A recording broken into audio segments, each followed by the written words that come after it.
Everyone, এটা হচ্ছে ঈশানীর birthday part 3। তো এখন আমরা যাচ্ছি একটু ঘুরঘুর করতে।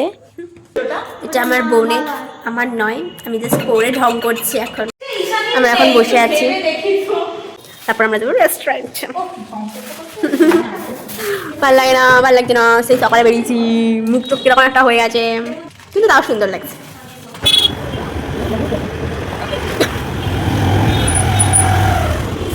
তো আমরা এখন এসেছি বংচাউতে, সবাই ঢুকে গেছে অলরেডি, কেউ দাঁড়ায়নি আমাদের জন্য। এবার আমি আর দাদা ঢুকবো। কোথায় গেলে গো?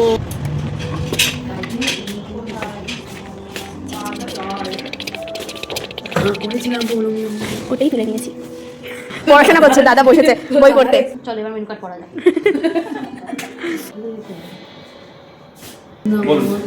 এতটাই বিধ্বস্ত লাগছে যে আমাদের ফটো তোলারও আর ইচ্ছে নেই। আমাদের এখানে স্যুপ দিয়ে দিয়েছে সবাইকে। ঝাল ঝাল খেতে পারে। সব বড় ব্লগাররা বসে আছে, খাচ্ছেন এখন লাইফস্টাইল ব্লগার, ঠিক আছে? স্বর্ণালী দি গ্রেট, ঠিক আছে? আর এই যে কোনো কাজে না লাগা গরু,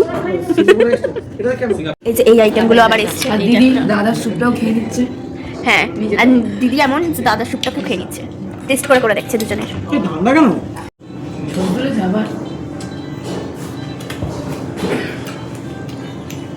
আমাদের স্টার্টার খেয়ে অবস্থা। এরপর কি খাবো? এরপরে মেন কোর্স, এটা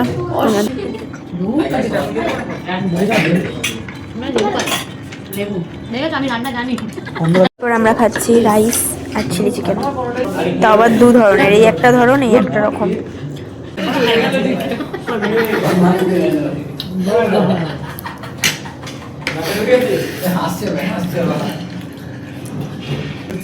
আমি বলতে বলে তোমার বই চলে যাবে ভাই।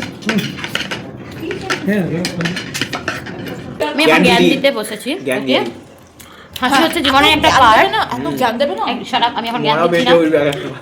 জ্ঞান হচ্ছে এমন একটা, কি বলো, হাসি হচ্ছে একটা জীবনের অংশ, পার্ট অফ লাইফ। ওকে, তুমি আজকে হাসবে মন প্রাণ খুলে, দুদিন ধরে তোমাকে এমন কান্না কাঁদাবে তুমি কোথাও ফুল খুঁজে পাবে না। আরো ভালো ভালো জ্ঞান দেখার জন্য প্লিজ আমার ইউটিউব চ্যানেলটা সাবস্ক্রাইব করে দেবেন, সাথে আমাদের পৌলমিটাও চ্যানেলেই তো দেখবে, সাবস্ক্রাইব করা মানুষগুলোই তো দেখবে, আমাকে আর কি সাবস্ক্রাইব করবে? কেন যে এমন কোনো পাবলিক আসবে না যেরকম তুমি। তো আমাদের খাওয়া শেষ, আমরা ভুলভাল বকছি বসে বসে। এবার আমরা বাড়ি যাবো। কি করে যাবো? কেটে যায়গা কি করে যাবো? হেঁটে হেঁটে, হাঁটি হাঁটি পাপা। টাটা। এই সরি, টাটা।